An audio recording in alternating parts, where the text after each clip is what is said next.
You know, if you haven't been to a Sportsman show before, well, maybe you're missing out a little bit. And you know, if you have been, maybe you're not taking advantage of all they have to offer you.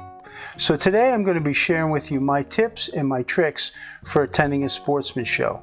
I'm going to share with you just how I go about enjoying the show, getting the most out of it, and especially saving money.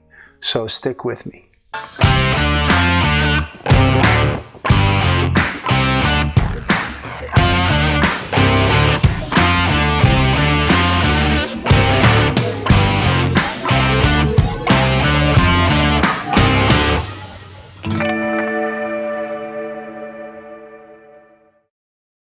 Hey everybody, I'm Dave and welcome to the Frugal Sportsman. And today I've got a lot of tips and tricks for you. You know, if you haven't jumped over to our homepage already, I'd encourage you to do that. I've got lots of DIYs and how-to videos that are not only going to help save you some money, but hopefully deepen your outdoor experience as well. So with that out of the way, let's jump in and get into some tips that I use to attend any Sportsman show. You know, Sportsman shows come in a variety of venues. And you know, some of them are big, like the Harrisburg show, covering everything from firearms to guides to camping to boating to everything in between.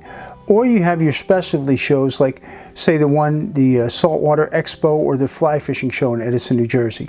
And so it doesn't matter what type of show it is. I'm going to take you through some tips today to help save you some money and get the most out of the shows. So let's jump in. So tip number one is this: always prepare ahead of time.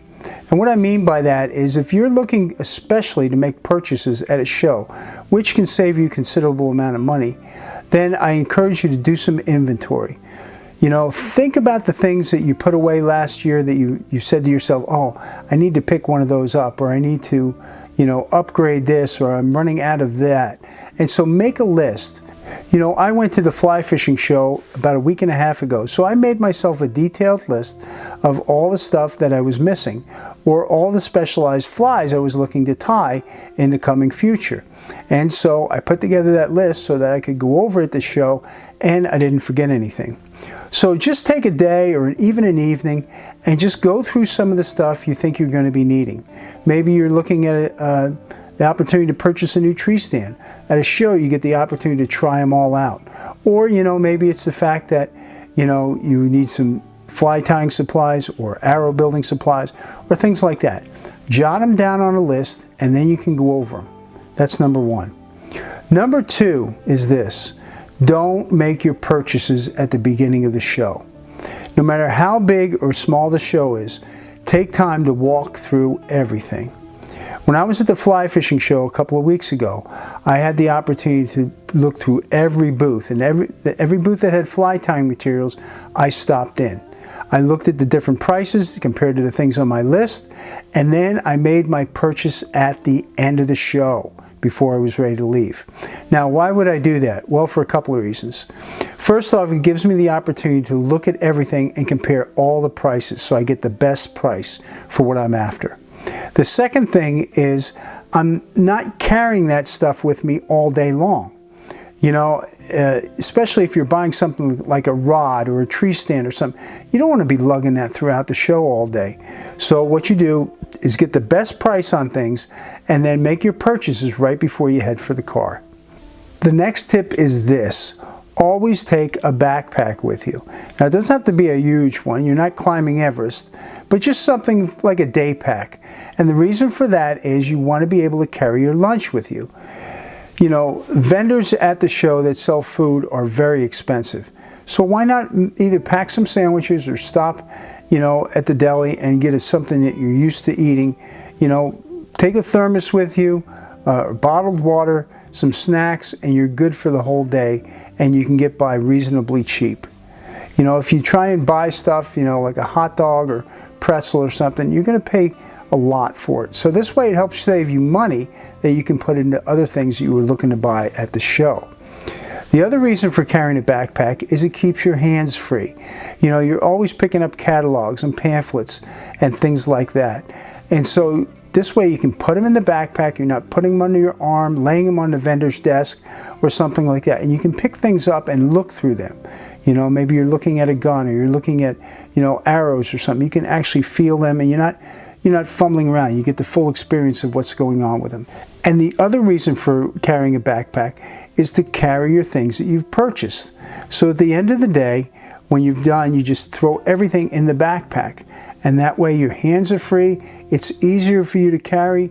You don't have the strain on your fingers on a bag or anything like that. Now, most shows have no problem with you bringing a backpack in, although they can be subject to search. I've never had a problem. So, you know, always consider taking a backpack. It'll really help you in a lot of different ways. Tip number 4 is this.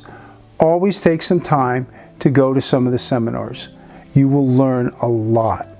Okay, most of the seminars are free. Sometimes you have some specialty fly tying classes or something like at the fly fishing show, but for the most part the seminars are free, and you can glean a lot from them. You know, whether it's on, you know, predator hunting, or whether it's on, you know, a destination that you want to fish or things like that. If it interests you, go, because it's only about 45 minutes or an hour, and you know what, you'll get a lot out of it. Sometimes I've sat through several seminars, and you know, I've always gotten something out of it that I can use. So again, they're part of the admission cost, and you know, they really will help you, you know, in the outdoors, in learning and educating yourself on a specific topic. The next tip is to take your time and pick the vendor's brains. If you see something that interests you, don't be afraid to ask the vendor how something works, or, you know, about a certain trip or something like that. At the last show, the fly fishing show, I wanted to learn more about tube flies. So I talked to the HMH vendor there, and he was more than willing to take the time and walk me through some of the things. He showed me vise adapters, how they work. He showed me about, you know, the different flies, the length of tube, how you can use them, and why they're advantageous to use. So don't be afraid to do that. You know, my wife and I are also preparing for a 40th wedding anniversary trip to hopefully get to Alaska. We've been trying to save some money for that. And you know, one of the things we want to do in Alaska is do some fishing. So I made sure I stopped at some of the booths that offer Alaska trips, and I talked to them about the flies, when's the best time to go, the different patterns, all that stuff. And they shared with me to give me different perspectives on different things, what I could expect, what I could prepare for, and they were more than willing to help me with that. So always utilize vendors for specific things. So if you're into, whether you're into firearms or archery, or you know, you're into fishing, you know, don't be afraid to ask them, hey, when's the best time to use this? Or, you know, how can I set up my bow better? Or whatever it is that you're interested in. In almost every case, they will be more than willing to help you. So make sure you ask, because they're not going to just jump in and start telling you stuff. So you've got to ask, and make sure you do. The final tip I want to share with you is this, and that is you need to look at a Sportsman show as part of your outdoor experience. And what I mean by that is this. Yes, there will be costs. You will have admission fees. You might have parking fees. You might have fees for gas, or it's shared, or whatever, whoever's driving. But there will be some costs up front. But if you follow some of the tips, like creating an inventory list, looking for the best deals and stuff, in many cases you can recoup most of that cost back. You know, when I went to the fly fishing show a couple of weeks ago, I did some inventory after I made my purchases. I looked at how much I saved on each item, and it was quite substantial. Let me show you exactly what I mean, so that you can actually cover the cost of your admission and put some money towards your gas. I've tried to figure out a little bit if, you know, going to the show was worth it, and based on what I need to purchase, if I was actually saving some money. So let me do a quick breakdown for you and show you that how you can save some things if you're looking to purchase things when you go to a Sportsman show. If you're just going to the show to hang out, go to some seminars and whatnot, then you're there for the experience. But I wanted to do that as well as talk to some guides. I know you can't see my face and the table all as well, but I'll go over some of this stuff quick and show you what I did. I got a bunch of this crystal chenille for doing egg patterns and stuff. I picked up 6 of these, and that saved me about $12. These were $1 a piece, so I grabbed those. I got some wood duck for actually $1.65. I bought a pack of, it was 6 for $10. So I got the wood duck, I got a bunch of strung hackle. This was all $1.65. Normally this stuff is $5 or more. And then some stuff I did pay top dollar for, but that just saves me from running to the fly shop. I was already there, so I figured I'd get it. Things like this pearl diamond braid. And I did save some on these dumbbell eyes. I saved a little bit there. I got this leader straightener for $3.50. They're normally about $5 something. And I got a deal on hackle pliers. These are non-slip hackle pliers, $1 a piece. So I picked up 3 of those, and I got a material clip for my vise and a whip finisher. I normally whip finish by hand, but I figured I would try it. This was $4. Normally it's about $6.95 for these. And I got myself a hen cape to do burned wings for some of my dry flies. So, oh, the other thing I did was I picked up this fly box. I've been looking for these. I wanted something for saltwater and salmon flies. This, the cheapest I could find, was on eBay. It was about almost $13. Got it for $5, brand new. So that was quite a deal. So all in all, it was over $50 that I saved, and that covered my admission fee of $18 plus a lot of my gas. So I not only got to spend time at the show, having a bit of an adventure, getting out and from the snow and the ice, but spending some time and getting prepared for the new season coming up. But this is just some tips I just wanted to share with you to show you how you can get a little bit more out of the shows you go to. And whether it's for firearms or archery, where you go to a combination show and you want to pick up a little bit of this, I'd encourage you to do some inventory up front. Check out things that you were going to purchase anyway. Maybe you can get them at the show a lot cheaper. And then also take part in the seminars. I'm hoping to be going to the Harrisburg show next week, and that's a pretty big show, about 1,000 exhibitors. And I want to sit in on some of the seminars there on predator hunting and check out some of the other things, pick up some bowstring materials and all that. So again, these are great opportunities for you to get out, in the time when we're shut in like this in the winter time. There's not a whole lot to do out there, but you can also save yourself quite a bit of money if you do some legwork ahead of time before you head out. So guys, thanks so much for taking time to hang out with us today. We really appreciate it. And I hope you got some good tips and tricks for when you're heading out to the show. Ways that you can save some money and help to have a better time at it as well. When it comes to this whole thing of money and spending it for different things, I really try and spread out my money because I'm involved in so many different outdoor activities, from bow hunting to trapping to fishing to hunting and everything in between. And so, I don't have a lot of money to spend on everything. So I try and skimp and save. And, I've kind of made it into a game. And, I think part of it is, in doing that, is really trying to be wise about how we do things. And I started to think a little bit about different types of people. And there are wise people and there are foolish people. And I really started to think, what makes someone foolish? And the more I thought about it, I think it's the fact that they refuse to acknowledge the truth and follow after it. Think of it this way. Maybe you have $800 in your checking account, and you see something that you want to purchase for $1,000.